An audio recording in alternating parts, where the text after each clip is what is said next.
This is an inspection of a GMK5210 serial number 9097.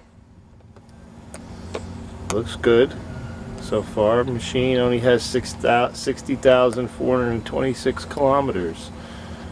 Appears to be pretty clean. Well, everything you can see on this looks straight. The sheet metal, everything is straight. This hasn't been banged up at all. It shows the operator took some decent care of it, but you know, not bad machine.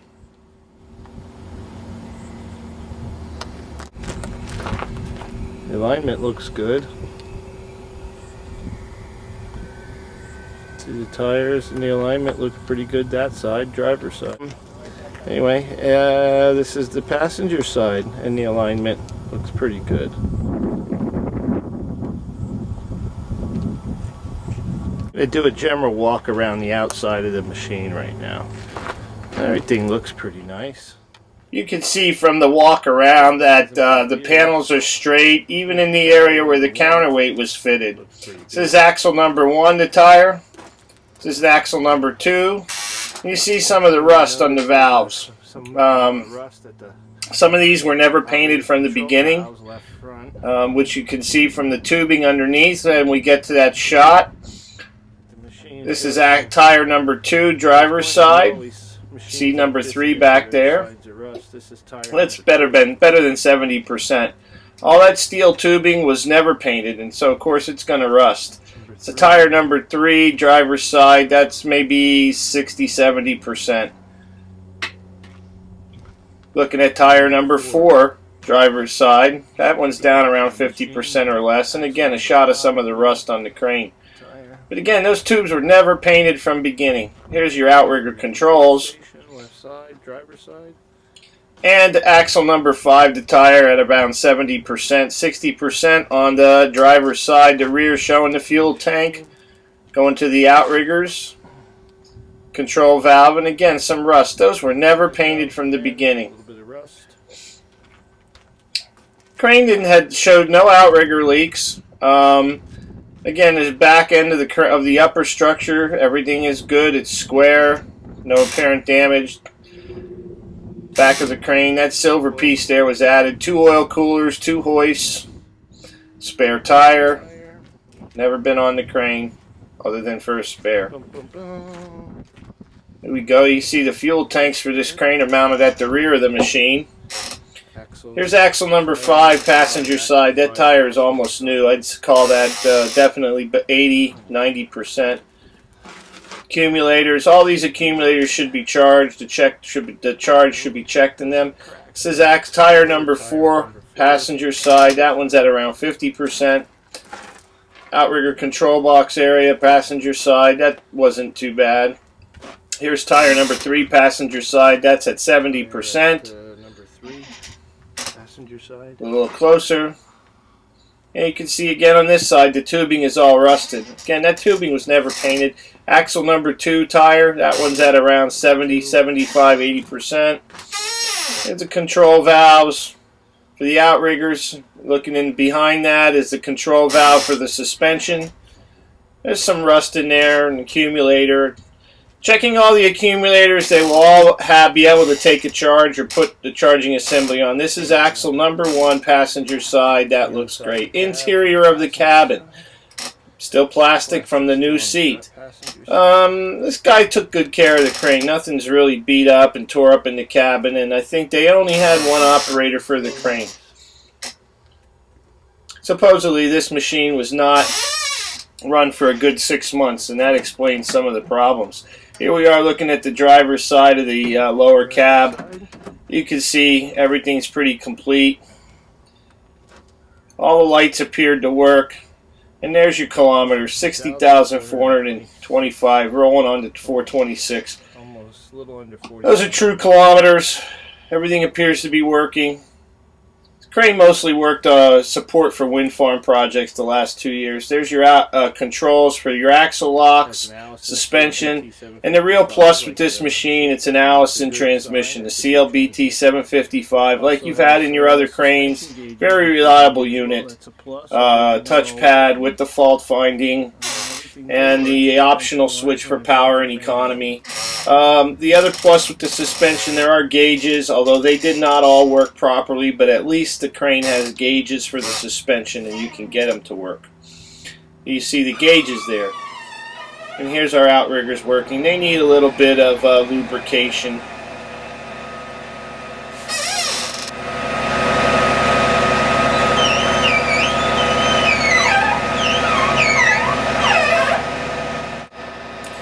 And here's the jib.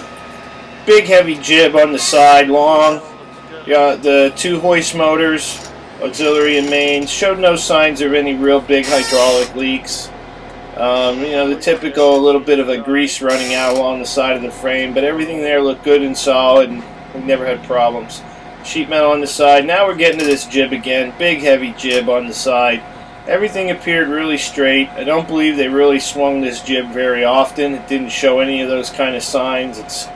The paint's not nicked up very much. It's hydraulically offsettable. It's always a plus. What I did find here is there's some oil leak. It could be just the quick disconnects. It could be from taking it on and off, but you can see right there you got a little bit of wetness. It even drips. It's possible. Well, now you see this is the upper cab, and cab had a problem. The ECOS computer, that blue one right there, wouldn't boot up, even though I found the blown fuse. Once that computer won't boot up, no functions are able to work.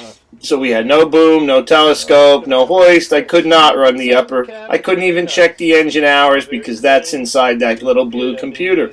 The rest of the upper cab looked great. No signs of abuse. Everything was taken care of. The EKS4 is working correctly. All the glass is good and whole. Basically, you know, the cab showed like they had a guy on it that you know, at least took care of it and cared about the rig. The joysticks, nothing bad with the joysticks. Everything appears good. There's the left side joystick for the swing. No problems. Seats in good condition. No troubles there. Yeah, me too. Now we're going back to the drum. There's the auxiliary hoist. The rope appeared to be in good shape. Nothing major. Not run for a while. Moved to the main. The main is short. The cable was cut, you can tell from the front. They reportedly 80 feet cut out, but could be a little more. Would recommend maybe starting with a new rope.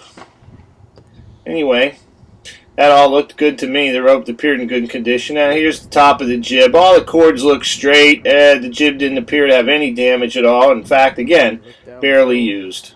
Top of the boom, everything looked good on the top of the boom. No abuse.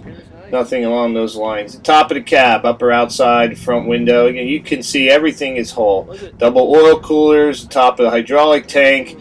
And here's our electrical control cabinet on the front of the upper cab. Couldn't have been much work done in there. It appears as though it's pretty much factory. Nothing has been tampered with, or no jumpers. Here's our jib. The jib insert. So you can see the cords are straight. The lacings appear good. Very few in terms of scratch marks on these two jib pieces you'll see, which means they probably didn't leave the yard very frequently or were used, tied down to a truck of any sort. So they've been sitting there for a while. There's another piece of the jib, the second jib piece. Everything here is in good shape. Yeah, I think you're 8 meters set. No. Quite an impressive operation in the yard they run there. Again, they're mostly conventional people now. Don't run anything in hydraulics on daily rental. These machines only were support for the large conventionals. This is our counterweights. You can see, yeah, they've been transported and moved. That's typical of counterweights. They all appear to be in good shape. Nothing major. No cracks. No repairs. Counterweights are good. Everything appeared to be there. We did not see the wing weights, but they're there. You see, we go putting the crane away.